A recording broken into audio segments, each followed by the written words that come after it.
نحمده ونصلي على رسوله الكريم أما بعد فأعوذ بالله من الشيطان الرجيم بسم الله الرحمن الرحيم الحمد للہ اللہ تعالیٰ کی توفیق اور اللہ تعالیٰ کے فضل اور احسان کے ساتھ ہم آج لفظی ترجمہ اور تفسیر کے سلسلے میں اگلی کلاس میں موجود ہیں، حاضر ہیں۔ آج انشاءاللہ تعالی بإذن اللہ ہم سورۃ البقرہ کی اگلی آیت نمبر 214 سے 216 تک کا ترجمہ اور تفسیر دیکھیں گے۔ آیت نمبر 214، بسم اللہ الرحمن الرحیم۔ ام حسبتم ان تدخلوا الجنہ۔ ام جو لفظ ہے یہ مختلف معنی میں ہمارے سامنے آتا ہے، کبھی کیا، کبھی یا، کبھی خواہ، اور اس طرح سے کبھی بلکہ۔ تو اس کی کچھ تفصیلات ہیں۔ بعض اوقات یہ پچھلی جو بات ہو رہی ہوتی ہے اس سے اس کا تعلق ہوتا ہے، یہ جڑا ہوا ہوتا ہے۔ بعض اوقات اس سے جڑا ہوا نہیں ہوتا، اس سے الگ ہوتا ہے، کٹا ہوا ہوتا ہے۔ اگر کوئی، اب اتنی تفصیلات تو میں اس کلاس میں نہیں شیئر کر سکتی، بس اتنا ذہن میں رکھیے کہ اس کا کیا کے ساتھ کسی نے ترجمہ کیا وہ بھی ٹھیک ہے، یا کے ساتھ کیا وہ بھی ٹھیک ہے۔ تو باقی پچھلے جملے سے اس کا کیا تعلق ہے، اس سے بات وہی چل رہی ہے، جڑا ہوا ہے یا نہیں، یہ انشاءاللہ تعالیٰ تھوڑا آگے جا کر پھر کبھی دیکھتے ہیں۔ کیا یا پھر یا، حسب تم، ہا سین با حروف مادہ ہیں۔ کسی بھی لفظ کے آخر میں آپ کو اس طرح تم نظر آئے تو سمجھ جائیں یہ فعل ہے، فعل ماضی، اور اس میں جو کام کرنے والا فاعل ہے وہ یہی تم سب، واحد جمع مذکر حاضر ہیں، تم سب۔ کیا تم سب نے یہ خیال کیا؟ اس میں خیال کا معنی ہے یہ گمان کا، یہ سوچا، یہ سمجھا۔ ان حرف ہے یہ کہ، تدخلو، یہ تدخلونا تھا، اس کا نون ان آنے کی وجہ سے گر گیا، تو دال خا لام حروف مادہ ہے، شروع میں تا علامت مضارع نظر آ رہی ہے، اور واو جمع کی علامت ہے، تو فاعل پہچاننا اب آسان ہے۔ واو سے پتہ چل رہا ہے کہ جمع ہے، تا سے پتہ چل رہا ہے کہ مذکر اور حاضر ہے۔ تو یہ تدخلو، ویسے تدخلونا تم داخل ہوتے ہو یا تم داخل ہوگے، ان تدخلو یہ کہ تم داخل ہو یا تم داخل ہو جاؤ گے، ٹھیک ہے۔ کہاں؟ الجنہ، ال لگا ہوا اسم ہے، گول تابی، اس میں دو علامات موجود ہیں اسم کی، جنت میں۔ کیا یا پھر یا تم نے گمان کر رکھا ہے یا یہ خیال کر رکھا ہے یا یہ خیال کیا کہ تم جنت میں داخل ہو جاؤ گے، مطلب بغیر آزمائش کے۔ وَلَمَّا، واو حرف ہے، اور کئی معنی میں واو آتا ہے، یہاں پر حالانکہ کے ساتھ بھی ترجمہ کیا گیا ہے۔ حالانکہ لما، ایک لفظ ہوتا ہے لم، ایک ہوتا ہے لما، تو لم کا ماضی میں ترجمہ کرتے ہیں اور اس میں زوردار تاکیدی نفی ہوتی ہے، ہرگز نہیں کے ساتھ کرتے ہیں اور ترجمہ ماضی میں لے جاتے ہیں۔ اس میں بھی اس طرح سے ہی ہے، لیکن ساتھ اس میں یہ ہوتا ہے کہ ابھی تک ایسا نہیں ہوا، ابھی تک ایسا ہوا ہی نہیں۔ وَلَمَّا، حالانکہ ابھی تک نہیں، یَأْتِکُم، ٹھیک ہے، اور اس میں نفی کا معنی بھی ہے، بس ابھی تک ساتھ لگا دے کہ ابھی تک نہیں ہوا۔ یأتیکم، حمزہ تا یا حروف مادہ ہے، اتا یأتی یا علامت مضارع ہے، تو ویسے تو یہ مضارع ہے لیکن یہ وہی لم اور لما کی وجہ سے ہم اس کا ترجمہ حالانکہ ابھی تک نہیں آئی، کم تمہارے پاس. اب کم جمع مذکر حاضر کی ضمیر ہے اور یہ فعل مکمل ہونے کے بعد ساتھ آ رہی ہے، تو یہ مفعول بن رہی ہے یہاں پر. کیونکہ ضمائر میں سے کچھ ضمائر، کچھ نہیں بلکہ یہ ضمائر کیا ہوتا ہے ان کا، یہ جب فعل کے ساتھ آتے ہیں تو یہ کبھی فاعل بن کر آتے ہیں، کبھی مفعول بن کر آتے ہیں، ان کی شکلیں بدل جاتی ہیں. جب یہ فاعل بن کر آتے ہیں تو ان ضمائر کی شکل اور ہوگی، جب یہ مفعول بن کر آئیں گے تو ان کی شکل اور ہوگی، سوائے چند ایک ایسے ضمائر ہیں جیسے نون الف نا ضمیر، وہ ایک ہی شکل رہتی ہے، وہ پھر ہم نے پہچاننا ہوتا ہے کہ یہاں پر یہ فاعل بن رہا ہوگا یا مفعول. ورنہ اب آپ یہ دیکھیں، یہ انتم ہے نا، اصل میں تو انتم ہے، تو اب یہ یہاں پر فعل ماضی کے ساتھ یہ جب انتم ضمیر اس میں آ رہی ہے، یہاں پر یہ فاعل بن کر آ رہی ہے، تو اس کی شکل یہ دیکھیں تم ہو جاتی ہے. جبکہ مضارع کا اپنا حساب ہے، اس میں اس طرح نہیں ہوگا. اس میں یہی تا وغیرہ جو ہوتی ہے نا، کہ تم ایک تم زیادہ، یہ شروع میں تا لگی ہوتی ہے اور بعد میں واو آ رہا ہے یہ نہیں آ رہا، پھر ہم اس سے پہچانتے ہیں کہ کون ہے کام کرنے والا.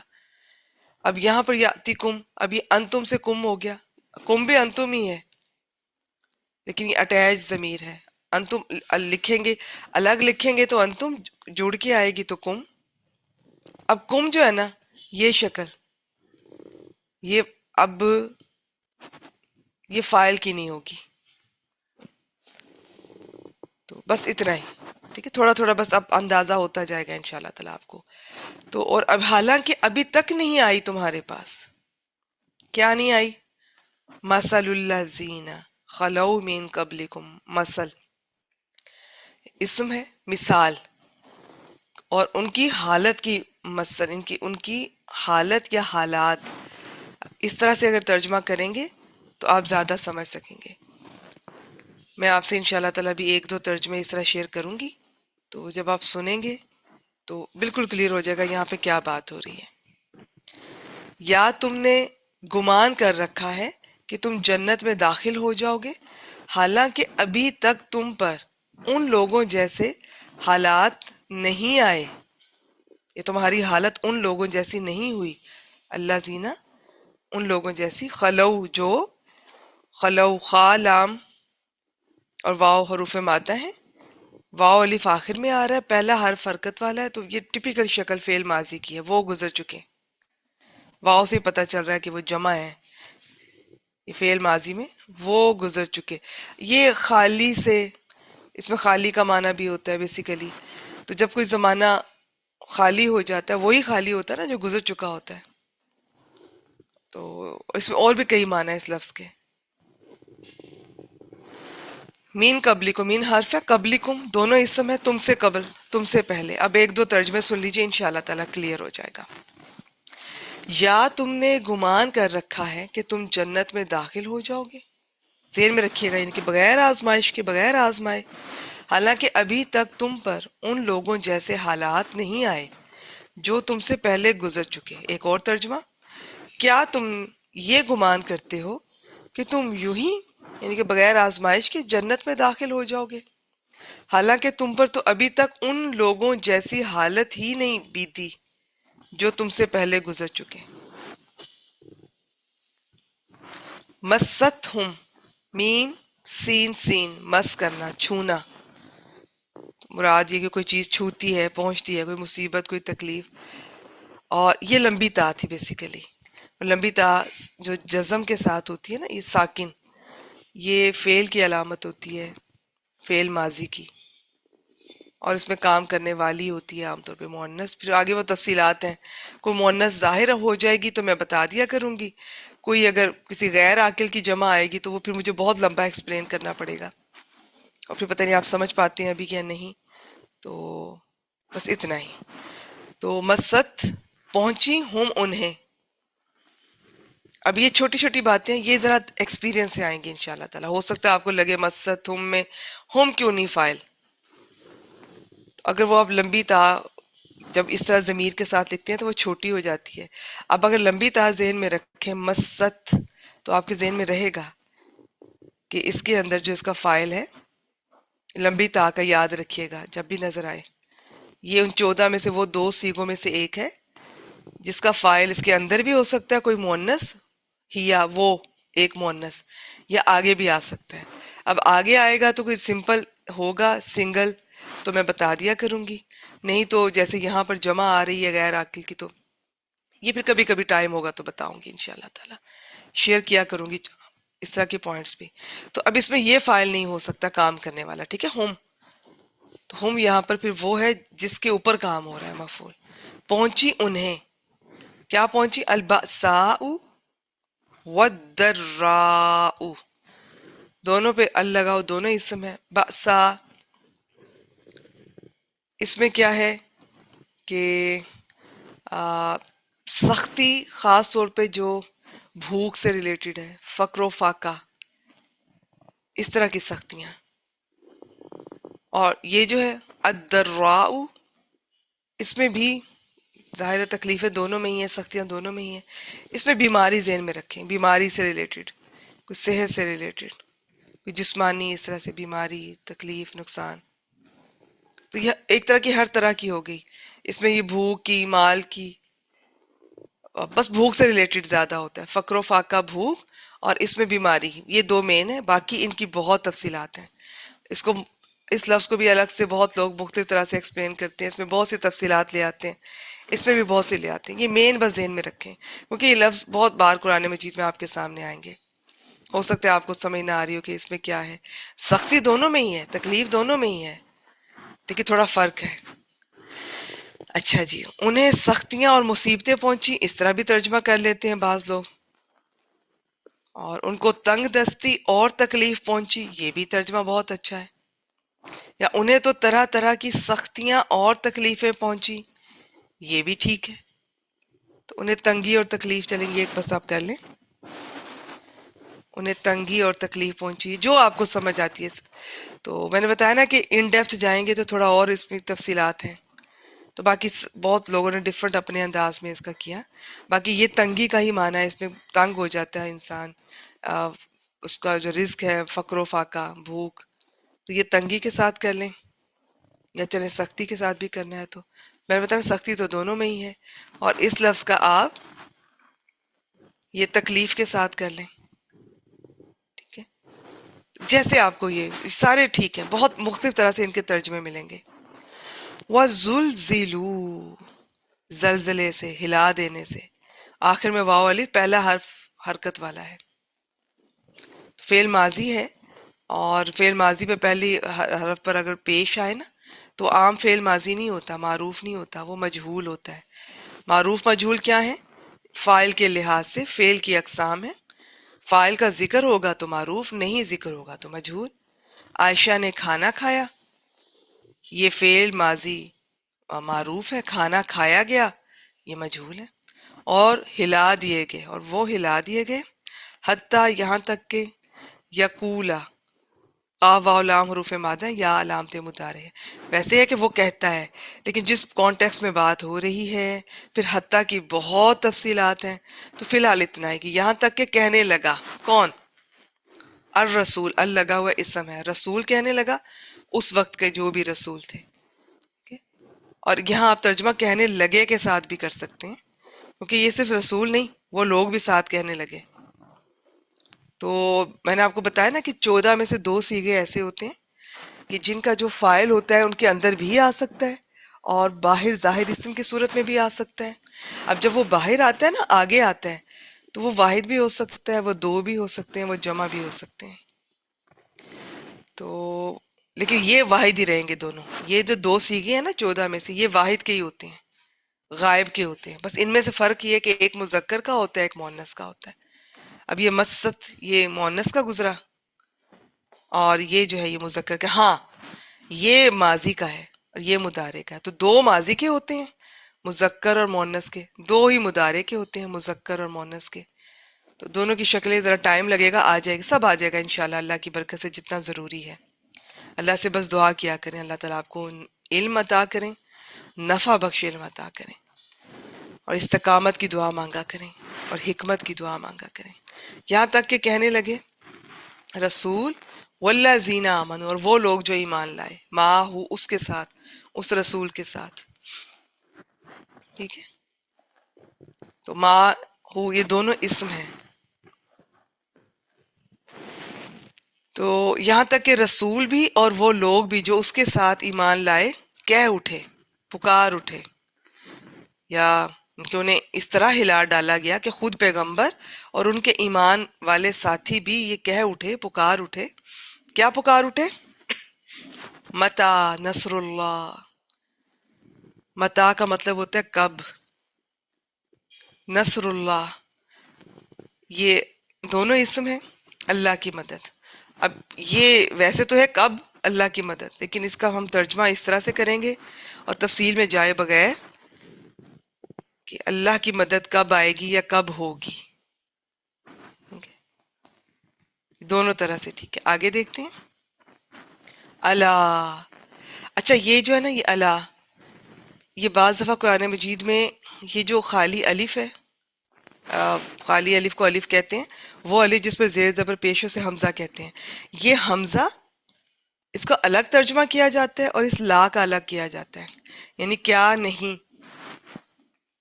یہ حمزہ استفہام کا ہوتا ہے جس میں سوال پوچھا جاتا ہے، لا نہیں کا.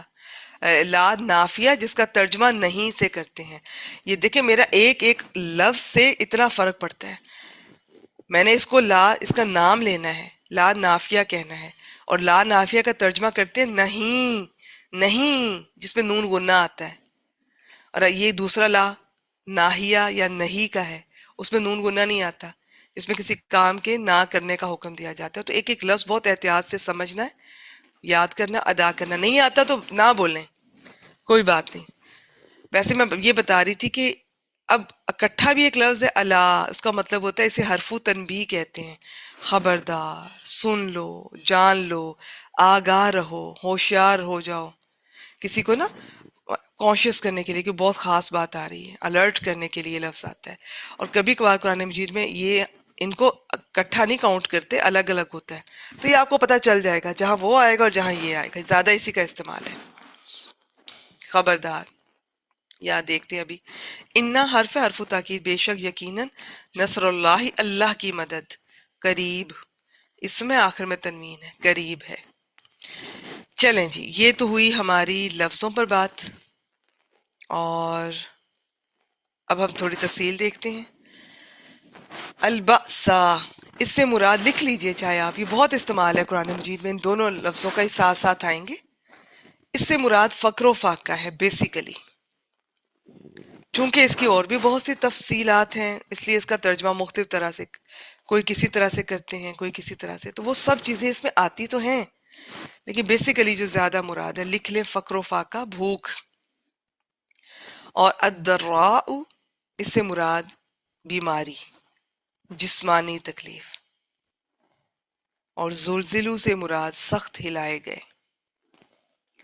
مدینہ میں ہجرت کے بعد مسلمانوں کو جب مشرکین، منافقین اور یہود سے سخت تکالیف پہنچی تو تب یہ آیت نازل ہوئی. اس میں مسلمانوں کو تسلی دی گئی ہے کہ دین کی راہ میں یہ مصیبتیں اور تکلیفیں صرف تم پر نہیں آ رہی، بلکہ تم سے پہلے لوگ جو گزر چکے ہیں وہ تو فقر و فاقہ، جانی اور مالی نقصان اور سخت قسم کے خوف و ہراس میں مبتلا کیے گئے. یہاں تک کہ اس زمانے کا رسول اور اس کے ساتھ جو ایمان والے ساتھی تھے وہ پکار اٹھے کہ اللہ کی مدد کب ہوگی. پھر جس طرح ان پر اللہ کی طرف سے مدد نازل ہوئی، تمہاری بھی مدد کی جائے گی. یاد رہے کہ ان کا اللہ کی مدد کب ہوگی یا کب آئے گی یہ اعتراض نہیں تھا، نہ ہی شکوہ تھا، بلکہ بے بسی کے عالم میں اپنی عاجزی کی حالت کا اظہار تھا. انتظار بھی تھا، اس میں دعا بھی تھی. یہاں ایک حدیث مبارکہ کا حوالہ دیا جاتا ہے اکثر تفاسیر میں وہ آپ سے شیئر کرنا چاہوں گی. یہ صحیح بخاری میں بھی ہے 3612، اور بھی کئی جگہوں پر ہے. ایک صحابی تھے حضرت خباب بن ارت رضی اللہ تعالیٰ عنہ، وہ فرماتے ہیں کہ ہم نے اس کی کچھ تفصیلات ہیں کہ بعض جگہ تفصیل سے دیا ہوا ہے، بعض جگہ نہیں، کہ ایک دفعہ آپ صلی اللہ علیہ وآلہ وسلم کعبہ کی دیوار کے سائے میں اپنی چادر کو تکیہ بنا کر بیٹھے ہوئے تھے، تو یہ صحابی تشریف لائے اور عرض کی انہوں نے، پورا تفصیل سے ہے، میں مختصر آپ سے شیئر کر رہی ہوں. ہم نے عرض کی یا رسول اللہ صلی اللہ علیہ وآلہ وسلم، آپ ہمارے لیے نصرت کی درخواست نہیں کرتے، آپ ہمارے لیے اللہ سے دعا نہیں کرتے؟ تو آپ صلی اللہ علیہ وسلم نے فرمایا، یہاں پہ میں پھر بتا دوں کہ یہ تھوڑی سی لمبی ہے. جب انہوں نے اس طرح سے پوچھا نا کہ آپ دعا کیوں نہیں کرتے، تو یہ سنتے ہی آپ صلی اللہ علیہ وسلم تکیہ چھوڑ کر سیدھے بیٹھ گئے اور آپ کا چہرہ مبارک غصے سے سرخ ہو گیا. پھر آپ نے فرمایا، تم سے پہلے ایسے لوگ گزر چکے ہیں جن کے گوشت اور پٹھوں میں ہڈیوں تک لوہے کی کنگھیاں چلائی جاتی تھیں، مگر وہ اپنے سچے دین سے نہیں پھرتے تھے، اور آرا ان کے سر کے درمیان رکھ کر چلا دیا جاتا تھا اور دو ٹکڑے کر دیے جاتے تھے، مگر وہ اپنے سچے دین سے نہیں پھرتے تھے، اور اللہ اپنے اس کام کو ضرور پورا کر کے رہے گا. اب دیکھیں تھوڑے سے الفاظ آگے پیچھے مختلف جگہوں پر مختلف ہوں گے، میں جو ایک پڑھ رہی ہوں آپ سے، ٹھیک ہے.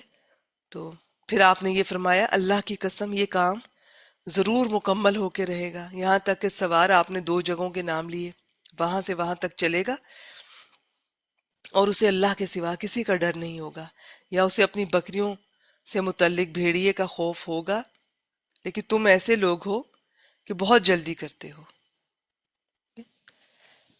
بتانا مقصود یہ ہے کہ دنیا میں جو بھی انسان آتا ہے آزمائش لازمی ہے، چاہے کوئی مسلمان ہے یا نہیں ہے. ہاں، اب جو مسلمان ہوگا، جو کلمہ گو ہوگا، اس کی بھی آزمائش لازمی ہے، وہ ایک اور انداز میں سامنے آئے گی. تو آزمائش شرط ہے. کیوں آزمایا جاتا ہے؟ یہی دیکھنے کے لیے کہ کون اپنے دعوے میں، اپنے اخلاص میں کتنا کھرا ہے، کتنا کھوٹا ہے. صرف دعویٰ ہی تھا، زبانی باتیں ہی تھیں، اور ذرا سی کوئی محنت کرنی پڑی، یا کوئی ذرا سی بھی کوئی طبیعت کی خرابی ہوئی، ذرا سی بھی کوئی مشکل پیش آئی اور فوراً سارے کام چھوڑ کر دین کے بیٹھ گیا، یا ابھی بھی چل رہا ہے. یہی دیکھنا ہے. کیا دیکھنا ہے کہ جی کون کسی بھی طرح کی آزمائش کے بعد اس کا رویہ کیا ہے، وہ اس کام کو چھوڑ دیتا ہے یا لے کر چلتا ہے. کیوں دیکھنا ہے؟ کیونکہ اللہ تعالیٰ نے چننا ہوتا ہے اپنے بندوں کو، ان کو اس حساب سے دیکھنا ہے. خالی برتن جو ہوتے ہیں، یعنی کہ وہ جن میں سوراخ والے برتن ہوتے ہیں، اب یوں سمجھ لیجئے، تو ان کو کچھ نہیں دیا جاتا. وہ جو یہ سارا کچھ یہ آزمائش کو فیس کرتے ہیں، اس میں ثابت قدم رہتے ہیں، اور وہ اپنے اصل مقصد سے نہیں ہٹتے. اصل بات میں یہ آپ کو پوائنٹ بتانا چاہ رہی ہوں. میں اگر آپ کو یہ آسان طریقے سے مثال دوں، آپ اپنی قرآن کلاس کو لے لیں. اب اس میں ذرا ذرا سی بات پہ آپ اسے چھوڑنے لگیں، آج سر میں درد تھی، آج مہمان آ گئے، آج مجھے بازار جانا تھا، اور ایک شخص ہے کہ وہ کسی طرح سے نہیں چھوڑ رہا، ایون بیماری کی حالت میں بھی نہیں چھوڑا، کلاس نہیں چھوڑا. تو اب آپ خود دیکھ لیں کہ کس میں کتنا فرق ہے. تو جو نہیں چھوڑ رہا، لگا ہوا ہے، محنت کر رہا ہے، چاہے طبیعت صحیح ہے چاہے نہیں ہے، اس نے اپنی روٹین بنائی ہوئی ہے کہ میں نے ہر روز اتنا قرآن مجید ضرور، جو میری کلاس ہے اس کا اتنا پڑھ کے سونا ہے، یاد کر کے سونا ہے، چاہے مہمان آ جائیں، چاہے مجھے بازار جانا پڑے، چاہے میری طبیعت خراب ہو، یا چلیں کسی وجہ سے نہیں کر سکا، تو اگلے دن وہ ڈبل کرتا ہے، پھر آگے چلتا ہے، باقی کام سارے بعد میں. یہ میں صرف مثال دے رہی ہوں، یہ آپ خود سمجھ جائیے گا. تو اب آپ ایسے ہی لوگ ہیں جو بھی پہلے کورس بھی مکمل اللہ تعالیٰ ان کو توفیق دیتے ہیں، ورنہ قرآن مجید تو بہت لوگ آتے ہیں، بہت لوگ جڑتے ہیں. پہلے تو ان کی بھی بڑی خوش قسمتی ہے کہ ان کو اللہ تعالیٰ نے باقی لوگوں سے اٹھا کر قرآن کلاس میں لا بٹھایا. تو لیکن اگر وہ قدر نہیں کرتے ہیں، سنجیدگی سے نہیں لیتے ہیں، اور ذرا سی آزمائش پہ وہ پیچھے ہٹ جاتے ہیں، تو وہ ختم، تو کورس مکمل نہیں ہوتا ان کا. پھر کورس مکمل ہوتا ہے، یا پھر آگے جو لوگ اس طرح ثابت قدم رہتے ہیں، کوشش انسان نے کرنی ہے، نیت انسان نے کرنی ہے، کوشش انسان نے کرنی ہے، دعا بھی کرنی ہے. پھر اللہ تعالیٰ مدد کرتے ہیں، اور یقیناً ہوتی ہے ایسے شخص کی مدد۔ یہ نہیں ہو سکتا آپ میں اخلاص ہے، طلب ہے، تڑپ ہے، آپ کوشش بھی کر رہی ہیں، دعا بھی کر رہی ہیں، محنت بھی کر رہی ہیں، ضرور آپ کے ساتھ پھر کورس بھی مکمل ہوگا، آپ کو آگے پڑھانے کی بھی توفیق دے دی جائے گی۔ ایک کورس کے بعد دوسرے کورس کی، دوسرے کے بعد تیسرے کورس کی، یہ میں صرف سمجھا رہی ہوں آپ کو، ایک نیکی کے بعد دوسری نیکی کی۔ اور کوئی جو ذرا ذرا سی آزمائشوں پہ چھوٹی چھوٹی، کیونکہ پہلے چھوٹی سے بڑی جا ہوگی، یہ نہیں ہوگا کہ یکدم بڑی آزمائش آ جائے، اللہ ماشاء اللہ۔ تو پہلے دیکھا جائے گا، پھر دیکھا جائے گا، بار بار دیکھا جائے گا، دیکھتے رہیں گے اللہ تعالیٰ کہ جی یہ اس میں کتنی ابیلٹی ہے، اسے اور کتنا دیا جا سکتا ہے۔ باقی تو اللہ کے علم میں سب کچھ ہے، بندے کا اس کے یہ جو کہا جاتا ہے نا، تاکہ اللہ تعالیٰ یہ جان لیں، تاکہ پتہ چل جائے، یہ بندے کو پتہ چلنا ہوتا ہے، پھر اس کو پتہ چل جاتا ہے ہاں بھی یہاں میری غلطی تھی، اس لیے مجھے اور کچھ نہیں ملا، یہاں پہ ہاں اللہ کی طرف سے، اللہ کی توفیق سے میں نے بھی ہمت کی، کوشش کی، اللہ نے مجھے نواز دیا، مجھے ایک اور نیکی کا موقع مل گیا۔ تو آزمائش شرط ہے، یاد رکھیے گا، آزمائش لازم ہے، یہ ہو ہی نہیں سکتا کہ آپ دین کے راستے پر آئیں، ایک تو آپ ویسے دنیا میں آئے ہیں اور آزمائے نہ جائیں، دوسرا یہ کہ دین کے راستے میں آئیں اور آزمائے نہ جائیں، یہ نہیں ہو سکتا۔ تو ذہن میں رکھا کریں چھوٹی چھوٹی چیزوں کو، یہ ان چیزوں کے بیچ میں نہ آنے دیا کریں، اور ایک کلاس آپ چھوڑتے ہیں آپ کو اندازہ بھی نہیں ہوتا آپ کتنی دور جا گرتے ہیں۔ یہ وہی محسوس کر سکتا ہے کہ جس نے اس تکلیف کو محسوس کیا ہو کہ اب میں اس کلاس کے بعد جب اگلی کلاس میں آئی ہوں، اور یہ الفاظ مجھے آج بھی یاد ہے، میری ایک کلاس میٹ ہوتی تھی، بہت ایجڈ تھی، وہ تب 60+ تھی، وہ ایک دفعہ انہیں کہیں جانا پڑا تو وہ واپس آئیں تو وہ بہت اپسٹ کلاس میں نے ان سے کہا اگر آپ کا کوئی مس ہوا ہے تو میں آپ کو کور کروا دیتی ہوں، بالکل ابھی میری وہ پہلی نئی کلاسز ہی تھیں، تو انہوں نے کہا کہ کور تو میں خود بھی کر لوں گی، لیکن نا جب بھی کبھی مجھے اس طرح جانا پڑتا ہے، شاید ان کے کوئی بچے تھے باہر تو کچھ عرصے کے لیے انہیں باہر جانا پڑ رہا، سال میں 1-2 بار جاتی ہوں گی ان سے ملنے، مجھے صحیح طرح یاد نہیں ہے، تو ان کے وہ یہ الفاظ مجھے یاد ہیں کہ جب بھی اس طرح مجھے کلاس میں چھوڑتی ہوں نا تو واپس مجھے کئی مہینے لگ جاتے ہیں، میں چاہے کور کر بھی لوں نا، ایک وہ جو روٹین بنی ہوئی تھی، ایک جو وہ احساس تھا، کہتی میں اس احساس کو نہیں پاتی، تو وہ چیز مجھے ڈسٹرب کرتی ہے، کہتی کور تو میں خود بھی کر لوں گی اکیلے بھی، ریکارڈنگ سے پچھلا جو بھی میں کرتی ہوں پہلے بھی کرتی رہی ہوں، کہتی وہ واپس آنے میں مجھے بڑا ٹائم لگتا ہے، اور میں نے دیکھا کہ یہ انہوں نے محسوس کیا، ہر شخص محسوس نہیں کرتا، کلاس سے پہلے شاید ایک کلاس چھوڑ کے تھوڑا برا محسوس ہوتا ہو یا لگتا ہو کہ جی آج اس طرح سے سمجھ نہیں آئی، اگلی کلاس کی کچھ مسنگ ہے، اس کے بعد چل میرا بھائی چل سو چل، دوسری چھوٹ گئی، تیسری چھوٹ گئی، چلو جی کر لیں گے، وہ سلسلہ شروع ہو جاتا ہے، پتہ بھی نہیں چلتا، پھر اٹھا کے پھینک دیے جاتے ہیں، اور ہمیں لگتا ہے کہ جی ہم نے گروپ چھوڑ دیا، یہ کورس، یہ میری یہ وجہ تھی میں کر نہیں سکی۔ کبھی سوچا کرے میں نہیں کر سکی یا مجھے کرنے نہیں دیا گیا؟ تو یہ ہے اس آیت کا، اگر میں ان شارٹ آپ سے شیئر کروں۔ اب یہاں پہ آیت کے کانٹیکس میں ایک دفعہ پھر مجھ سے سن لیں کہ جب بھی کوئی نیا نبی مبعوث ہوتا ہے نا، ہوتا تھا، تو اسے اپنی ظاہر ہے وہ ایسے تھوڑی بھیجا جاتا تھا، اگر سب کچھ ٹھیک چل رہا ہو، توحید پہ عمل ہو رہا ہو، تو پھر تو نئے نبی اور نئے رسول کی ضرورت ہی نہیں تھی، وہ تو تبھی آتے تھے جب قوم شرک میں مبتلا ہو جاتی تھی، بدعات میں، خرافات میں بھٹک جاتی تھی۔ اب اسے واپس ایک طریقے پہ لانے میں بہت محنت کرنی پڑتی تھی، بہت سے مصائب اور دشواریوں کا سامنا کرنا پڑتا تھا، تو انبیاء کو بھی اور ان لوگوں کو بھی جو ابتدا میں انبیاء کا ساتھ دیتے تھے، کیونکہ باطل قوتیں جو مالی اور افرادی قوت کے لحاظ سے اس نئے نبی اور ان کے چند فالوور سے کہیں زیادہ طاقتور ہوتی تھی، ان سے مقابلہ اتنے شدید مصائب، ان کو قتل تک کر دیا گیا، انبیاء کو، ان کے فالوورز کو، آپ اس سے اندازہ کر لیں۔ تو یہ چیز ہے، اب ہمارا تو کچھ بھی نہیں ہے، الحمدللہ ہمیں تو اللہ تعالیٰ نے اتنی آسانی میں رکھا ہوا ہے، جہاں اس دور کی کچھ باتیں پریشان بھی کرتی ہیں، فتنوں کے دور ہیں، لیکن بہت سی باتیں، بہت سہولتیں بھی ہیں اس دور میں، اور جس طرح ہم گھر بیٹھے یہ کلاسز لے لیتے ہیں، لیکن ہم اتنے نا قدرے ہیں، اتنے نا شکرے ہیں۔ وہ دور یاد رکھیں جب کہ لوگ پتہ نہیں ہزاروں میل اونٹوں پر یا پیدل بھی بیچ میں سفر کر کے جاتے تھے اور علم حاصل کیا کرتے تھے، یا اپنے شہر کے مدارس سے بھی کیا کرتے تھے، خواتین بھی، اور خاص طور پہ جو بچے تھے، مرد تھے، لیکن جنہیں شوق ہوتا تھا وہ بہتر سے بہترین استاد کی طرف جاتے تھے، اور چاہے جتنی بھی دور، وہاں ہاسٹل میں رہتے تھے چھوٹے چھوٹے بچے، ہاسٹل بھی آپ کو اندازہ ہی ہے جو بھی ان کا حالات ہوتے تھے اس زمانے میں.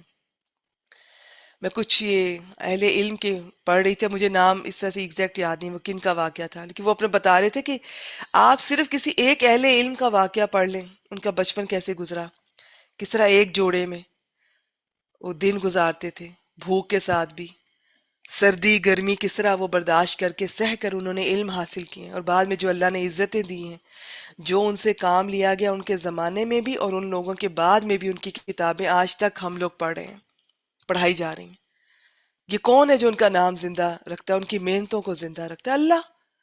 جو اللہ کے راستے میں آئے گا، محنت کرے گا، کوشش کرے گا، اسے اللہ تعالیٰ اسی طرح نوازیں گے. اب آگے اس کی اپنی محنت بھی ہے اور اللہ کی حکمت بھی ہے کہ اسے کس طرح اسے کام لیا جائے گا، صرف اس دور میں یا آئندہ آنے والے دور میں.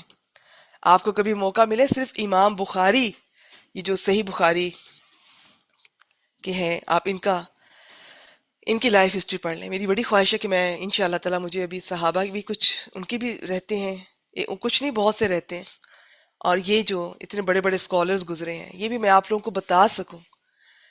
ان کی پہلے تو ان کی ماؤں کی کیا کنٹریبیوشن ہے. ان میں سے اکثر علماء کی یہ جو مدرس تھیں وہ وڈو تھیں، ان کے شوہر کی ڈیتھ ہو چکی ہوتی تھی، اور اسی طرح وہ خود ہی کماتی تھی، خود ہی بچوں کو پالتی تھی، ساتھ تعلیم. اور پھر ان بچوں نے ایسا ماحول دیکھا بچپن سے ہی، وہ سختی اور محنت والا، اتنی محنت کرتے تھے ہماری سوچ سے بھی باہر، ہم سوچ بھی نہیں سکتے. ذرا سی محنت کرتے ہیں تو اتنا احسان کرتے ہیں دین اسلام پر اور اللہ پر. اللہ پر کسی کا کوئی احسان نہیں ہے. آپ اپنی محنت، اپنا وقت، اپنی صلاحیت، اپنی انرجی اللہ کو دیں گے، وہ آپ کو اس کے بدلے میں کئی گنا لوٹائے گا. آپ کی دنیا کے کام بھی لے کر چلے گا اور آپ کی دین کا کام بھی آپ سے لے لے گا. ذرا سا کریں گے، احسان کریں گے، بیچ میں تھک جائیں گے، آرام چاہیے، ریسٹ چاہیے، پارٹی کرنی ہے، تو پھر آپ کچھ کرنے کے قابل نہیں ہیں. بس اسی طرح آدھے ادھورے لٹک کے کبھی کوئی کورس کر لیں تھوڑا بہت، کبھی کہیں جھانک لیں، کبھی کوئی کسی کلاس میں چلے جائیں، کبھی کوئی گروپ چھوڑ دیں، پھر یہ سین چلے گا آپ کے ساتھ. ایسا ہی ہوتا ہے. استقامت کے ساتھ کام کیا کریں. کمٹمنٹ. کبھی پتہ ہے آپ کو کمٹمنٹ کیا چیز ہوتی ہے؟ ہم لوگوں کو پتہ ہی نہیں ہے کیا چیز ہوتی ہے. یہ اکا دکا اسٹوڈنٹس پچھلے کچھ سالوں میں ایسے آئے ہیں میرے سامنے کہ مجھے اچھا لگا. حالانکہ ہمارے ادارے کی طرف سے کوئی سختی نہیں ہے، جو مرضی آئے سارا سال، اسپیشلی جو میرے کورسز ہیں، دینی کورسز ہیں، ان میں کسی کو اس وجہ سے ریموو نہیں کیا جاتا کہ آپ نے کلاس کیوں نہیں لی. ٹھیک ہے، اگر کوئی شکایت ملی ہے تو اور وجہ، اس وجہ سے ریموو کیا جائے گا، ادروائز نہیں. تو اس میں کوئی سختی نہیں ہے، نہ آنے کی، نہ کوئی ہمارا طریقہ اتنا سخت کہ جی اپنا یہ رجسٹریشن کروائیں، آئی ڈی کارڈ اور یہ اور وہ، یا فیس بھی، یا اتنی کلاسز ہفتے میں اتنے گھنٹے کی، یہ بھی لیں وہ بھی لیں، یہ ٹیسٹ وہ ایکٹیویٹی. مہینے میں ایک چھوٹا سا میری طرف سے ٹیسٹ ہوتا ہے، دینا دیں، نہیں تو سختی نہیں ہے. لیکن وہ خود ہی آئی ہیں، ان کو یہ لگتا تھا کہ جی چونکہ ہم آپ کے گروپ میں آ گئی ہیں، اب یہ ہم پہ فرض کے درجے پر ہے کہ جو آپ کہیں گی، جس دن آپ کلاس کہیں گی کلاس بھی لینی ہے، جس طریقے سے آپ کہیں گی. اگر لیسن گروپ ہے تو وہ بھی سنانا ہے، ٹیسٹ ہے تو وہ بھی دینا لازم ہے. ان میں سے ایک نہیں کر سکیں، جاری فرض کریں، تو وہ جیسے معافیاں مانگ رہی تھی مجھ سے، اور میں شرمندہ ہو رہی تھی کہ ان کی، واقعی میں شرمندہ ہو گئی. لیکن انہوں نے اتنا سنجیدگی سے اس گروپ کو، اس کورس کو لیا. تو یہ میں دیکھتی ہوں کہ میں وہی ایک ہوں جو آ کر بیٹھتی ہوں، بول کر چلی جاتی ہوں. سامنے والے جو میرے ہوتے ہیں نا، وہ بدلتے رہتے ہیں. وہ رنگ برنگے لوگ آتے ہیں، روز آتے ہیں. الحمدللہ جتنے بھی دینی گروپس ہیں ان میں روز کئی اسٹوڈنٹس آتی ہیں، اور پرانی اسٹوڈنٹس بھی ابھی تک کچھ میرے سامنے ہیں، کچھ چلی گئی ہیں، ان کو بھی میں دیکھتی رہی، یہ نئے آنے والوں کو بھی. تو آگے تک کون جاتا ہے، آخر تک کون جاتا ہے؟ یہ وہی ہیں کہ جن میں جو کمٹمنٹ نبھاتے ہیں، اس کا مطلب سمجھتے ہیں. اور میں نے ان کو کہا بھی کہ یہ میری طرف سے کوئی سختی نہیں ہے، کہتی میں نے اللہ تعالیٰ کے ساتھ یہ ہماری کمٹمنٹ ہوتی ہے. تو اور آپ اس کا ذریعہ بنی ہے تو آپ کے ساتھ بھی اسی طرح اتنی ہوگی. تو یہ ان کا سمجھنے کا انداز ہے. جو ایسا سمجھیں گے، اتنی سنجیدگی سے لیں گے، وہ اللہ تعالیٰ انہیں کہیں سے کہیں پہنچا دیں گے، کہاں سے کہاں کام لیں گے. اور پھر ہمارا کیا ہوتا ہے، بڑا احسان کرتے ہیں، ایک کورس کر لیا بس ٹھیک ہے. ایون گھر والے بھی کہنا شروع کر دیتے ہیں کیا مطلب یہی کام کرتے رہنا ہے ساری زندگی؟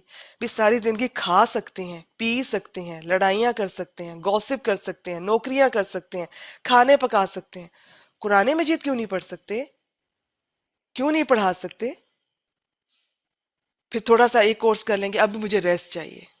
مجھے یہ بھی کرنا ہے، وہ بھی کرنا ہے، میرے گھر کے کام. حالانکہ کوئی گھر کا کام، میں آپ کو بتا دوں، دین سے جڑنے سے، دینی کورس کرنے سے گھر کا کوئی کام نہیں رکتا. یہ اللہ کا وعدہ ہے. جو آپ اللہ کے راستے میں آتی ہیں، خاص طور پہ کچھ سیکھنے ہوئے کے لیے، خاص طور پہ سکھانے کے لیے اور دین کی خدمت کے لیے، قرآن مجید کی خدمت کے لیے، گھر کا کام نہیں رکتا، آپ کا چلتا رہے گا.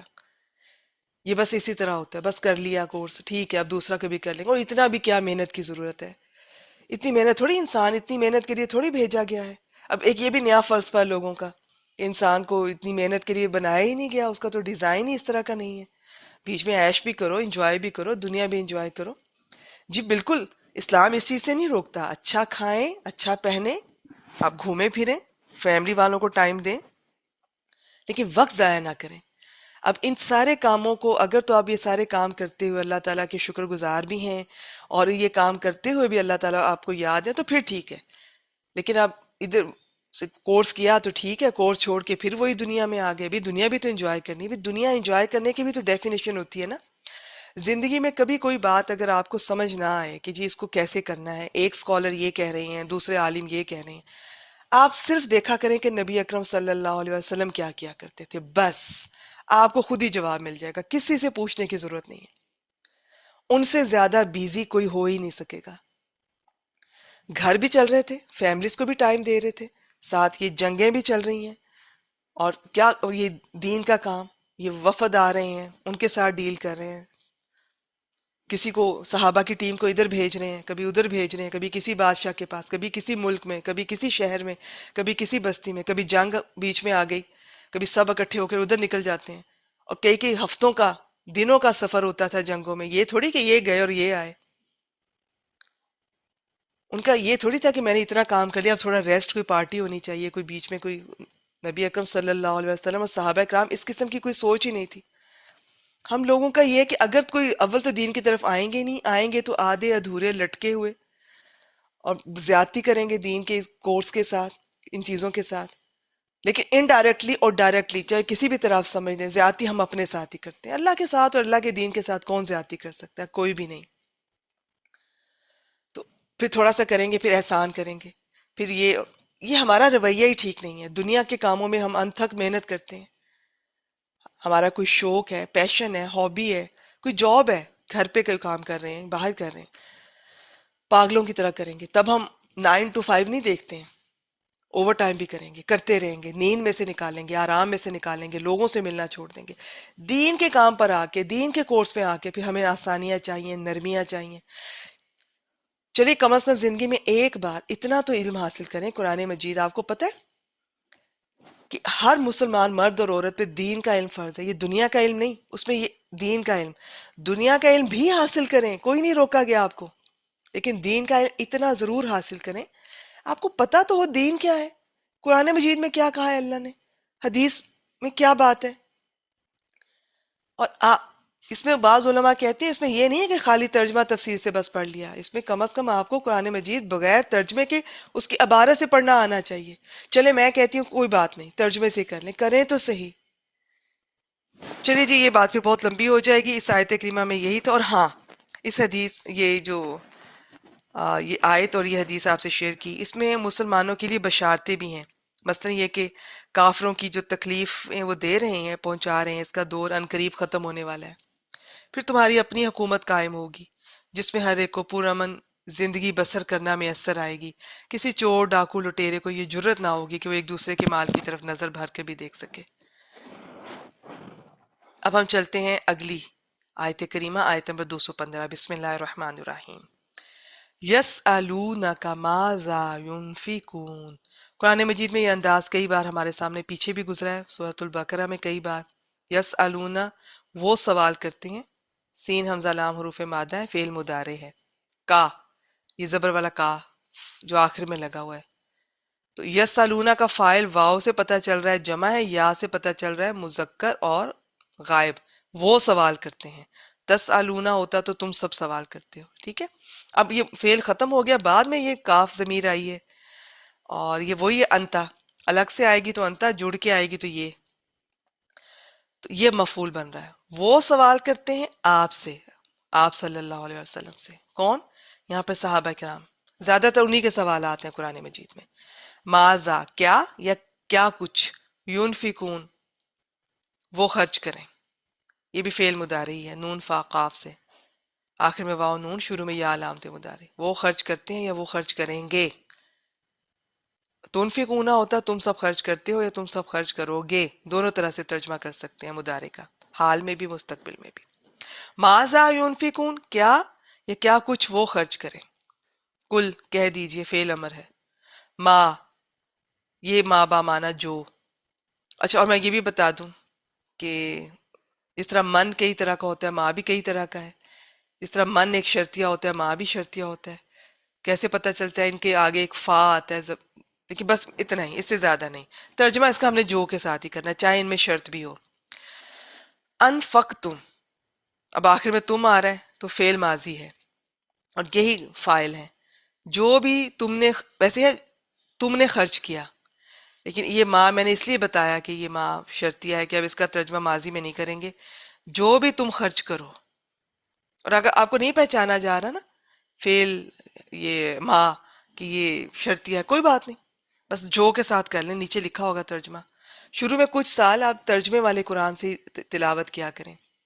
جب آپ کو اچھی طرح الفاظ کی پہچان ہو جائے اللہ کی برکت سے، تو ان شاء اللہ تعالیٰ پھر ایک وقت آئے گا کہ ترجمے کے بغیر بھی آپ خالی عبارت سے سمجھ لیا کریں گے. جو بھی تم نے خرچ کیا، ٹھیک ہے، آپ اس طرح بھی اگر کوئی کرنا چاہے تو کر لیں اگر آپ پہچان چکے ہیں کہ ماضی ہے. نہیں تو جو بھی تم خرچ کرو، من خیر، خیر میں سے. خیر کا لفظ کئی معنی میں آتا ہے، یہاں مال مراد ہے. اور ایک اور بات بھی ہے یہاں پر کہ بعض اس کی تفصیلات ہیں، یوں بھی ترجمہ کر سکتے ہیں کہ جو مال بھی تم خرچ کرو، یا جو بھی تم خرچ کرو یعنی مال، یا جو بھی تم خرچ کرو مال میں سے، جو بھی تم مال میں سے خرچ کرو. یہ سب سے آسان ہے. فا حرف پس. اب کن کن کے لیے ہے؟ یہ سب کے نام آ رہے ہیں ترتیب سے. ترتیب بھی بہت اہم ہے اس میں. فلیل والدین، اب یہ جو لیل میں لام ہے نا، پہلے والا زیر والا لام جارہ، کے لیے، فور، یہ ایک بار آ گیا، باقی سب پر نہیں آئے گا، لیکن سب پر اثر اس کا ہوگا. ان کے لیے بھی، ان کے لیے بھی. تو والدین کے لیے، والاقربین اور قرابت داروں کے لیے، والیتامہ اور یتیموں کے لیے، والمساکین اور مسکینوں کے لیے، وابن السبیل راستے کا بیٹا مراد مسافر کے لیے.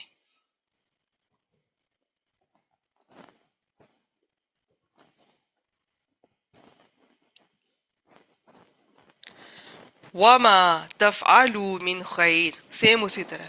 اور جو بھی تم نیکی میں سے کرو گے، جو بھی نیکی تم کرو گے.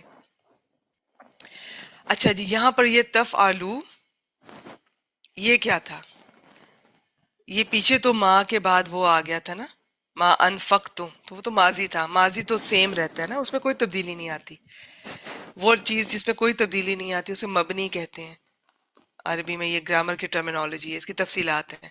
لیکن یہ مضارع آ گیا. اب اس میں دیکھیں، یہ تفعلون تھا، نون گر گیا ہے. کس نے گرایا؟ اس ماں نے. تو یہ عام ماں نہیں ہے. ماں کی باقی اقسام نہیں گراتی ہیں یہ نون، ماں شرطیہ گراتا ہے. تو اس ماں کی وجہ، ہر ماں نہیں گرائے گا، صرف ماں شرطیہ. تو یہ آخر میں واو الف، شروع میں تا علامت مضارع آ رہی کیونکہ فا عین لام حروف مادہ ہیں، یہ تا علامت مضارع ہے. اور یہ تفعلون تھا، تم کرتے ہو یا تم کرو گے، اس ماں نے آ کے نون گرا دیا. اور جو بھی تم کرو یا کرو گے، دونوں طرح سے ترجمہ کر سکتے ہیں. من خیر، کوئی، اب یہ خیر سے مراد نیکی ہے. فَإِنَّ اللَّهَ بِهِ عَلِيمٌ، تو بے شک اللہ اسے خوب جاننے والا ہے. یہ سارے الفاظ آپ ان سے واقف ہوں گے، کئی بار ان میں اسم فعل حرف کو ہم شیئر کر چکے ہیں، ڈسکس کر چکے ہیں. اس کی تفصیل دیکھتے ہیں آیت نمبر 215. اس میں صحابہ کرام رضوان اللہ علیہم اجمعین کے سوال کا یہ ذکر فرمایا گیا کہ کیا خرچ کریں. کیونکہ پیچھے سے اگر ہم دیکھیں تو پچھلی آیات میں اللہ تعالیٰ نے کفار کے لیے دنیا کی زندگی کے مزین کیے جانے کا ذکر فرمایا. پھر بنی اسرائیل کے باہمی اختلافات کا جو ان کی وجہ تھی وہ بھی حسد، ضد اور سرکشی بیان فرمایا، جو کہ عموماً مال سے پیدا ہوتے ہیں. اس پر پھر انہوں نے سوال پوچھا کہ اس فتنے سے بچنے کے لیے کیا خرچ کریں. تو اللہ تعالیٰ نے اس کا جواب بھی دیا اور یہ بھی بتا دیا کہ کہاں خرچ کریں، کیونکہ اللہ تعالیٰ حکیم ہے. حکمت کا تقاضا یہ تھا کہ خرچ کرنے کی جگہیں بھی بتائی جائیں. یہ ایسے ہی ہے جیسے کہ کوئی مریض، یہ صفرا جسے کہتے ہیں، گرمی کا کوئی مریض کسی مہربان طبیب سے پوچھے کیا میں شہد پی لوں، تو وہ جواب میں کہے پی لو مگر سرکہ ملا کر، کیونکہ سرکہ اس کی گرمی کو کم کر دے گا۔ تو ان کے سوال کا جواب یہ ہے کہ تم خیر میں سے جو بھی خرچ کرو، یعنی جو چاہو خرچ کرو، مگر وہ مال حلال طریقے سے حاصل ہوا ہو، کیونکہ حرام مال کو خیر نہیں کہہ سکتے، یہ یاد رکھیے گا۔ خرچ کرنے کی جگہوں میں سب سے پہلے والدین کا ذکر کیا، ان کا حق سب سے زیادہ ہے، ان کا حق تو نہیں ادا کر سکتے، ایک چھوٹی سی کوشش ہو سکتی ہے۔ آپ سب سے بھی میں یہی کہوں گی، والدین پہ حسب استطاعت، ہر ایک کی استطاعت مختلف ہوتی ہے، خرچ کیا کریں جس طرح بھی ہو سکے۔ صرف بھائیوں کی، بیٹوں کی ذمہ داری نہیں، بیٹیاں بھی جس حد تک جو کر سکیں آپ بھی کیا کریں، جتنی آپ کو اجازت ہے، جتنی آپ توفیق ہے اللہ تعالیٰ دے، موقع، استطاعت سب دیکھ کر حکمت کے ساتھ۔ پھر جی زیادہ قرابت والے، تاکہ قرابت اور رشتہ داری کا حق ادا ہو۔ پھر یتامہ کا ذکر آیا کیونکہ وہ مہربان باپ کے سائے سے محروم ہو چکے ہیں۔ پھر مساکین کا ذکر آیا، اور مسکین کی بھی بہت سی تفصیلات میں پیچھے کئی بار اس لفظ کو بیان کر چکی ہوں، اس میں کئی طرح کے لوگ شامل ہوتے ہیں۔ پھر مسافر، کیونکہ وہ اپنے شہر سے دور ہونے کی وجہ سے ایک طرح سے محتاج ہیں۔ ان سب الفاظ کو پیچھے میں کبھی نہ کبھی، کہیں نہ کہیں تفصیل سے بیان کر چکی ہوں۔ اب خرچ کرنے کی جگہوں کی ترتیب بہت اہم ہے، اور اسی ترتیب سے ہی ان سب پہ کرنا ہے، لیکن پرائیورٹی ترتیب سے۔ والدین ہیں تو سب سے پہلے ان پر، وہ نہیں ہے تو پھر باقی بعد میں، یا اگر آپ کے پاس زیادہ ہے تو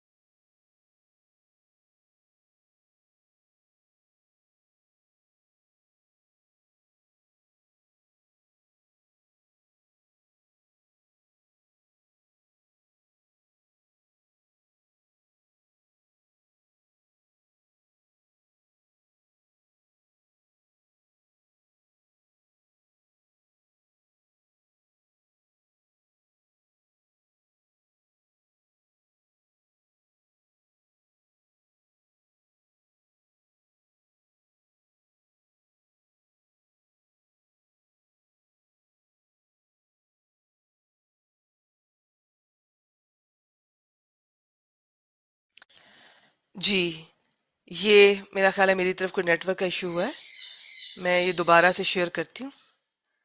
جی، تو میں یہ بتا رہی تھی کہ مین یہی ہیں، باقی ان کے اندر اگر ہم تفصیل میں جائیں گے تو اور بھی بہت کچھ آ جائیں گے، لیکن چلیں اتنے کم از کم آپ کے ذہن میں ہوں، یہ جگہیں آپ کے ذہن میں ہوں۔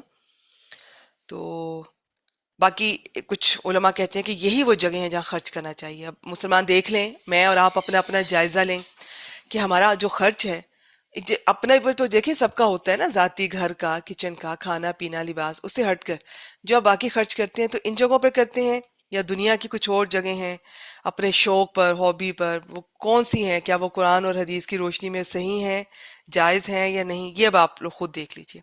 باقی اس آیت میں زکوٰۃ کے علاوہ کا خرچ اس کا ذکر ہے جو نفل ہو یا بعض اوقات فرض، کیونکہ ماں باپ کو زکوٰۃ دینا جائز نہیں۔ تو بس فی الحال کے لیے اتنے، اگلی آیت کریمہ کی طرف بڑھتے ہیں، اور اس میں آیت نمبر 216 دیکھتے ہیں، آج کی آخری آیت کریمہ۔ بسم اللہ الرحمن الرحیم۔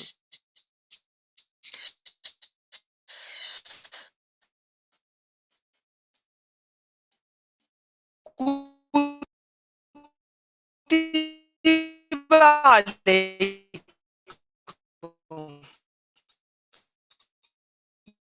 یہ لفظ پہلے کئی بار آیا ہے، اور جیسے روزوں کے سلسلے میں، قصاص کے سلسلے میں،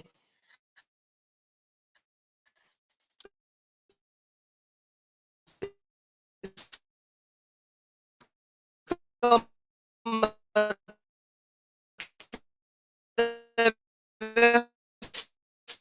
فرض کر دیا گیا، لکھ دیا گیا ہے تم پر، یعنی فرض کر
جی السلام علیکم ورحمۃ اللہ وبرکاتہ۔ اگر اب بند ہوا تو میرا خیال ہے پھر کلاس میں وہیں پہ سٹاپ کر دوں گی، اور اگر نہیں بند ہوتا تو میں اس آیت کریمہ کو کور کرنے کی کوشش کرتی ہوں، شاید میری طرف نیٹ ورک کا ایشو ہے، بار بار یہ بند ہو رہا ہے۔ اچھا جی، تو یہ ہم دیکھ رہے تھے کہ مکہ میں بہت وہ اجازت مانگتے تھے مگر نہیں، انہیں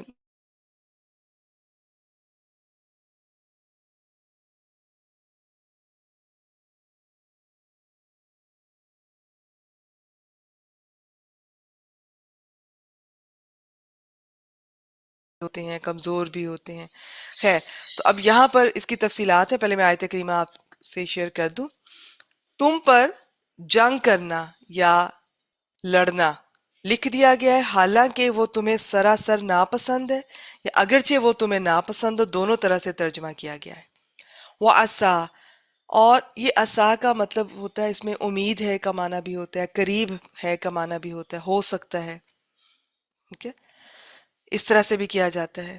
تو ویسے اللہ تعالیٰ کے لیے تو کوئی چیز ہو سکتی ہے، یہ اس طرح نہیں ہوتا، نہ شاید ہوتا ہے، نہ ifs اینڈ بٹس ہوتے ہیں، لیکن یہ ہمارے لیے، لوگوں کے لیے کہا جا رہا ہے۔ اچھا، یہ جو آیت کریمہ ہے نا، یہ اگر آپ اس کو ذہن میں رکھیں، ساری زندگی، سارا دن، 24 گھنٹے، کبھی آپ کے ساتھ کچھ ایسا ہو کہ آپ کچھ اور چاہتی ہیں، کچھ اور سوچتی ہیں، مگر سامنے کچھ اور آ رہا ہے جو آپ کو لگ رہا ہے کہ اللہ تعالیٰ کی طرف سے یہ اس طرح سے ہی ہے، تو ذہن میں رکھیں کہ ہو سکتا ہے کہ یہ چیز مجھے ناپسند ہو مگر اسی میں میرے لیے بہتری ہو۔ انسان اگر اپنا رویہ ایسا رکھے تو اتنا آپ کو فائدہ ہوگا قدم قدم پر۔ بہت سی چیزیں آپ کی پسند کی بھی ہوں گی انشاءاللہ تعالیٰ، کبھی اگر کوئی ناپسندیدہ چیز، ناپسندیدہ حالات، ماحول، کچھ ایسا اس سے آپ کو ڈیل کرنا پڑے، تو ذہن میں رکھیں کہ یہ اللہ کی طرف سے ہے، اس میں میرے لیے بہتری ہے جو مجھے نہ نظر آ رہی ہے نہ سمجھ آ رہی ہے۔ تو تم پر لڑائی کرنا، لڑنا لکھ دیا گیا ہے، اگرچہ وہ تمہیں ناپسند ہو، حالانکہ وہ تمہیں ناپسند ہے۔ وہ عسا، اور ہو سکتا ہے، ان تکرہو، یہ تکرہونا تھا، ان کی وجہ سے نون گر گیا، جیسے یہ تفعلونا کا نون ماں کی وجہ سے گرا۔ اب آپ دیکھ رہے ہیں کتنے لفظ ہیں جو یہ گرا دیتے ہیں نون۔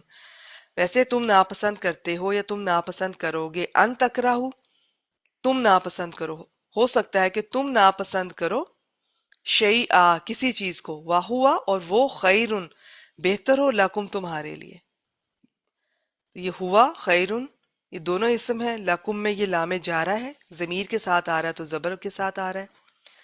ہو سکتا ہے کہ تم کسی چیز کو ناپسند کرو اور وہ تمہارے لیے بہتر ہو۔ بہت خوبصورت آیت کریمہ، دلوں کو تسلی دینے والی، حوصلہ دینے والی، امید دینے والی، انتظار پر ابھارنے والی، اور اللہ کی حکمتوں اور مصلحتوں پر دل کو مطمئن کر دینے والی۔ وَعَسَىٰ، اور یہ بالکل سیم اسی طرح ہو سکتا ہے کہ ان تحبوا شیئا، تم کسی چیز کو پسند کرو، وَهُوَ شَرٌّ لَكُمْ، اور وہ تمہارے لیے بری ہو۔ ہمارے ہاں لوگ کسی چیز کو پسند کرتے ہیں، پیچھے پڑ جائیں گے، ضد پر اتر آئیں گے، بھی ہو سکتا ہے وہ چیز اگر آپ کو مل جائے، ایون کوئی شخص ہے، کوئی انسان ہے، یا اولاد ہے، اولاد میں بیٹا ہے، میں ایک مثال دے رہی ہوں، یہ چیزیں زیادہ ہوتی ہیں نا، مال و دولت، فلاں جاب، یہ والا گھر، یہ ٹارگٹ، یہ گاڑی، یہ چیز، وہ چیز بعض اوقات انسان کو اتنی کوشش، محنت، رونے دھونے، تڑپنے، اللہ تعالیٰ سے گلے شکوے کرنے کے بعد وہ چیز انسان پا لیتا ہے تو اس کو احساس ہوتا ہے کہ یہ میرے لیے بہتر نہیں تھی، یہ نہ ملتی تو بہتر تھا۔ بہت سے لوگوں سے یہ میں نے کہتے ہوئے سنا، یہ نہ میرے پاس ہوتا، یہ نہ مجھے ملتی، میں نے اس کے لیے اتنی دعائیں کی، اتنی کوشش کی، یہ نہ ہی ملتی تو بہتر تھا۔ تو کوشش ضرور کریں، کوشش کرنا نہیں چھوڑنا، دعا بھی ضرور کریں مگر ضد نہ کریں، ان میں فرق ہوتا ہے۔ تو دعا ضرور کریں اور اس کے بعد اللہ تعالیٰ کے حوالے کر دیا کریں، چھوڑ دیا کریں، انتظار کیا کریں، وہ چیز آپ کے لیے بہتر ہوگی، مل جائے گی۔ نہیں مل رہی تو اب اس کے پیچھے ڈپریشن میں جانا اور اس کے پیچھے روتے دھوتے ساری زندگی گزارنا، وقت ضائع کر دینا، اور جو باقی نعمتیں ہیں ان کو دیکھنا بھی نہ، ان کو سوچنا بھی نہ، ان پہ غور بھی نہ کرنا، نہ ان کی شکر گزاری یا قدر کرنا، تو یہ چیز غلط ہے۔ واللہ یعلم، بس اللہ تعالیٰ نے ساری بات ہی ختم کر دی۔ میں کہتی ہوں اگر آیت مبارکہ کا یہ حصہ آپ اپنے پلو سے باندھ لینا، یہ میرا دل چاہتا ہے کہ میں اس کو کئی بار ہر کلاس میں انشاءاللہ تعالیٰ میں درس قرآن میں بھی اس کو، اس آیت کریمہ کے اس حصے کو ضرور سلیکٹ کروں گی۔ واللہ یعلم، اور اللہ جانتا ہے، وانتم لا تعلمون، اور تم نہیں جانتے. بات ہی ختم کر دی اللہ تعالیٰ نے. اللہ جانتا ہے بھائی، تم نہیں جانتے ہو، تمہیں نہیں پتا تمہارے لیے کیا بہتر ہے کیا نہیں. تو کوشش ضرور کریں، دعا بھی ضرور کریں، مگر ضد نہیں کریں، اس چیز کے اس طرح پیچھے نہ پڑ جائیں کہ پاگل ہی ہو جائیں. تو اس میں جی پچھلی آیت میں مال خرچ کرنے کی ترغیب کے بعد اب جان خرچ کرنے کی ترغیب ہے. اور القتال سے ہر لڑائی مراد نہیں ہے، خاص اللہ کے دین کی سربلندی کے لیے کی جانے والی، اللہ کے کلمہ کی بلندی کے لیے کی جانے والی لڑائی ہے، دین اسلام کے لیے اور اللہ کے لیے. ابن کثیر رحم اللہ نے فرمایا کہ اس آیت میں اللہ تعالیٰ نے مسلمانوں پر فرض کیا ہے کہ وہ جہاد کریں اور دشمنوں سے اسلام کا دفاع کریں. اور یہاں پر ایک امام زہری کا، ان کا میں آپ سے کچھ شیئر کرتی ہوں. وہ کیا لکھتے ہیں اس کے بارے میں: جہاد ہر ایک پر واجب ہے، خواہ لڑائی میں نکلے یا بیٹھا رہے. بیٹھنے والوں پر لازم ہے کہ جب ان سے مدد طلب کی جائے کسی سچویشن میں تو وہ مدد کریں، جب ان سے فریاد کی جائے فریاد کو پہنچیں، جب انہیں میدان میں بلایا جائے نکل کھڑے ہوں. ابن کثیر: رسول اللہ صلی اللہ علیہ وآلہ وسلم نے فرمایا، جو شخص اس حال میں مر جائے کہ اس نے نہ جنگ کی اور نہ اپنے نفس کے ساتھ جنگ کی بات کی تو وہ نفاق کی ایک شاخ پر مرے گا. صحیح مسلم 1910. حضرت ابو ہریرہ اس کے راوی ہیں. جہاد یعنی، اچھا دیکھیں جی، جہاد کی بھی بڑی اقسام ہیں. یہاں پہ خاص وہ جو اللہ کے دین کی سربلندی کے لیے، اور جو اس دور میں پراپر جو تلوار کے ساتھ. جہاد یعنی اللہ کا دین غالب کرنے کے لیے اپنی آخری کوشش کرتے رہنا، یہ تو ہر مسلمان پر فرض ہے. لیکن لڑائی کے لیے نکلنا یہ ہر وقت ہر مسلمان پر فرض نہیں ہوتا. البتہ تمام علماء اسلام کا اتفاق ہے کہ 3 ایسے موقع ہیں جن پر یہ قتال آدمی پر فرض ہو جاتا ہے.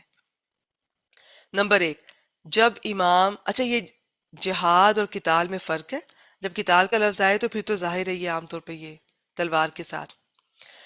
جب امام کسی خاص شخص کو یا تمام مسلمانوں کو نکلنے کا حکم دے دے، اللہ یہ کہ امام کسی کو مستثنا کر دے، جیسا کہ رسول اللہ صلی اللہ علیہ وسلم نے تبوک میں سب کو نکلنے کا حکم دیا تھا سوائے حضرت علی کے، ان کو پیچھے رہنے کا حکم دیا تھا. صحیح مسلم 31 اور 2404. تو اس کی دلیل ہم یہ سورہ توبہ میں بھی دیکھیں گے. نمبر 2، جب کفار مسلمانوں کی کسی آبادی پر حملہ کر دیں تو اس کے رہنے والوں پر دفاع کرنا یہ واجب ہے، اس حد تک کہ اگر ان کے پاس اسلحہ نہ ہو کافی تو پتھروں سے، اینٹوں سے، لکڑیوں سے غرض جو کچھ بھی ملے اس کے ساتھ لڑنا فرض ہے. اگر دانتوں سے کاٹ کھانے کے سوا کچھ نہ ملے تو دانتوں سے کاٹ کر اپنا دفاع واجب ہے. اگر اس آبادی والے دفاع نہ کر سکیں یا سستی کریں تو قریب والی آبادی، اگر وہ نہ کر سکے تو اس کے بعد والی آبادی، حتیٰ کہ تمام دنیا کے اہل اسلام پر لڑنا فرض ہو جاتا ہے، کیونکہ تمام مسلمان ایک جسم کی طرح ہیں. نمبر 3، جب دشمن سے سامنا ہو جائے، ٹکراؤ ہو جائے تو ثابت قدم رہنا واجب ہے. یہ سورہ انفال میں اللہ تعالیٰ فرماتے ہیں آیت نمبر 15: اے لوگو جو ایمان لائے ہو، جب تم ان لوگوں سے جنہوں نے کفر کیا ایک لشکر کی صورت میں ملو تو ان سے پیٹھے نہ پھیرو. اور یہاں پر حافظ ابن حجر رحم اللہ نے فرمایا کہ جب کسی شخص پر لڑائی فرض عین ہو جائے، یعنی کہ سب پر فرض ہو جائے، تو اس وقت والدین یا کسی اور سے اجازت کی کوئی ضرورت نہیں رہتی ہے. اس بات پر بھی علماء کا اتفاق ہے کہ اپنے دفاع کے لیے، ڈیفنس کی خاطر لڑنے کے لیے کوئی بھی شرط لازم نہیں ہے، نہ امیر کا حکم، نہ والدین کی اجازت، نہ کوئی اور شرط. اب یہ کہا گیا کہ وہ تمہیں سراسر ناپسند ہے کیونکہ اس میں زخمی ہونے کا، اعضاء کے کٹنے کا اور جان جانے کا اندیشہ ہوتا ہے، اور چلی بھی جاتی ہے، جبکہ ہر آدمی قدرتی طور پر، فطری طور پر زندہ رہنے کا خواہش مند ہے. پھر جہاد کے راستے میں مال بھی خرچ ہوتا ہے، اہل و عیال سے جدائی، وطن سے جدائی، سفر کی مشکلیں، کھانے پینے اور نیند کی بے ترتیبی، بہت مشکلات درپیش ہوتی ہے. تو ٹھیک ہے، اس وجہ سے لوگوں کو ہو سکتا ہے کہ ناپسند ہو. پھر یہ جو کہا گیا کہ چاہے تمہیں ناپسند ہے لیکن ہو سکتا ہے کہ وہ چیز تمہارے لیے خیر ہو، بہتر ہو، یعنی کہ تم جہاد میں جو مشقت ہے اسے ناپسند کرو لیکن وہ تمہارے لیے بہتر ہو، اس لیے کہ تم غالب رہو گے، فتح یاب رہو گے، غنیمت حاصل کرو گے، اجر پاؤ گے، اور تمہیں سے جو فوت ہوگا وہ شہادت کے مرتبے پہ فائز ہوگا. اور ہو سکتا ہے کہ تم آرام طلبی اور لڑائی چھوڑنے کو پسند کرو، حالانکہ یہ چیز تمہارے لیے بہت بری ہے کیونکہ تم مغلوب ہو جاؤ گے، تمہاری حکومت ختم ہو جائے گی. ٹھیک ہے؟ تو یہ تھی آج کی آیت کریمہ. میرے خیال میں آج کے لیے اتنا ہی. اور بس اس کو ایک دفعہ میں اس کا ترجمہ آپ سے شیئر کر دیتی ہوں. ویسے یہ جہاد کے، یہ قتال کے کانٹیکس میں بات ہو رہی ہے، ٹھیک ہے، لیکن یہ زندگی کے ہر موقع پر آپ اسے یاد رکھیں. تم پر لڑنا لکھ دیا گیا ہے، حالانکہ وہ تمہیں سراسر ناپسند ہے، اگرچہ وہ تمہیں ناپسند ہو. اس طرح بھی. اور ہو سکتا ہے کہ تم ایک چیز کو ناپسند کرو اور تمہارے لیے بہتر ہو، اور ہو سکتا ہے کہ تم ایک چیز کو پسند کرو اور تمہارے لیے بری ہو، اور اللہ جانتا ہے اور تم نہیں جانتے. ایسی ہی سچویشن ہم یہ دیکھیں گے سورۃ یہ بقرہ میں ہی، یہ جو آ، جس میں یہ بیویوں کا دیکھیں گے کہ ہو سکتا ہے کہ تمہیں ایک بیوی پسند نہ ہو، ٹھیک ہے، لیکن اس میں ایک بات پسند نہ ہو، اس کی کوئی اور بات، اس کی وہ سلیقے والی ہے، گھر اچھا مینج کر رہی ہے، بچوں کے ساتھ اچھی ہے، یا اس سے اللہ نے تمہیں بچے دیے، کچھ بھی، تو اس میں تمہارے لیے خیر ہو. ٹھیک ہے، تو وہاں بھی یہی بات، یہی ٹاپک آئے گا، ہم دیکھیں گے. ابھارا گیا ہے کہ بعض دفعہ کسی شخص کی کوئی ایک چیز آپ کو اچھی نہیں لگ رہی، لیکن اس کی باقی خوبیوں کو بھی دیکھا کریں. ہم کیا کرتے ہیں، کسی شخص کی ایک بات اگر اچھی نہیں لگتی تو اس کی ساری خوبیاں ہماری آنکھوں کے آگے سے بالکل وہ جیسے نا آ، غائب ہو جاتی ہیں، اوجھل ہو جاتی ہیں. تو اس طرح سے نہیں ہے. چاہے انسان ہے، چاہے کوئی سچویشن ہے، تو کسی کی بھی کوئی ایک بات اگر اچھی نہیں لگ رہی تو آپ یہ دیکھیں کہ بھی ہو سکتا ہے اس میں آپ کو کسی اور طرح سے بھلائی ملے، خیر ہو اس کام میں. اور بعد میں نظر آتی ہے کچھ عرصے بعد، کچھ سالوں بعد، بعض دفعہ نہیں بھی آتی، لیکن ذہن میں یہ رکھیں اسی طرح ہے جیسے اللہ نے فرمایا. جو اللہ نے فرمایا وہ حق ہے. آج کے لیے اتنا ہی. وآخر دعوانا الحمد للہ رب العالمین. سبحانک اللہم